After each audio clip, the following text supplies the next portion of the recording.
If you asked 100 developers why they got into tech, I would say like 90 to 95% of them would say that they wanted a tech job. And although this dream of like quitting your 20K a year job, learning to code, and then getting that six-figure salary was really achievable like 2 to 3 years ago, it's not looking so good for us nowadays. Firstly, there's just a lot less tech jobs today than there was before. And on top of that, if you're in like tech Twitter or tech YouTube at all, you'll see stories of people applying to 500 to 600 tech jobs and not even getting a single response. And coming from someone that has applied to a bunch of jobs, has had a ton of no responses, and has finally gotten a tech job, the current tech job market is not what you think it is. And the main opinion you'll see on the tech job market are things like there's too many developers for the amount of jobs, recruiters don't understand me, job applications suck, oh also like the interviewing process is too hard and not fair on the developer. And although these four things are entirely true, I just don't think that this is the full truth of the situation.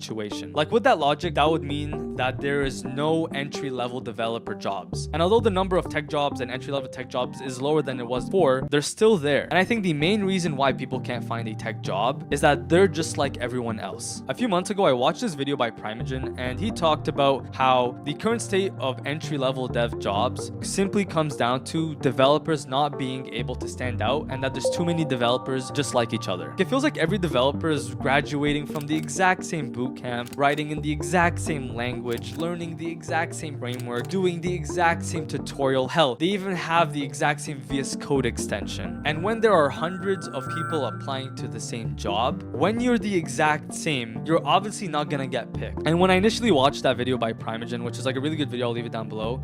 At that point, I was like still applying to a bunch of tech jobs. And like I took a step back and I thought to myself, I use Next.js, which a lot of developers use. I've had a lot of the same projects as other developers, and I write the exact same level of code as like an average junior developer. And so at that point, why would anyone hire me if I was the exact same? And after a few days of pushing that video to the side, complaining, saying Primogen, oh shit, I know better, I really started working on myself and trying to differentiate myself from other developers. First thing I did was started coding more. I went from coding maybe 30 hours a week to 60 to 70 hours a week. I also started to look for different types of projects to work on. Like I built this pretty cool app for developers. I built like a full stack starter kit, and I even started to like ramp up quality of my YouTube channel and started like talking and networking with a lot more developers. And I kid you not, after a few months of setting this goal, the first interview I got for a developer job, I got. And I know it's easier to say that when I'm on the other side, but why is it that when I started doing something different that I got the attention of recruiters and companies? When I was hired, my manager literally told me that you were just a lot different and what we needed for our company. Like he really liked my projects and probably appreciated that it wasn't a to-do app. It's not the job application's fault. Hell, it's not even the market. The fact that people can still get entry-level jobs is for a reason. And in those situations where there's not a lot of tech jobs but a lot of people, you have to find a way to stand out. Maybe that means coding 2 times more than you usually do. Maybe it means like starting a YouTube channel or like participating on Twitter more. Maybe it means starting your own software company and seeing how it goes. You don't know it, but all these little things that you're doing differently will eventually make you stand out so much that it's impossible to not get the attention of these recruiters. And yeah, that's just my opinion on the matter.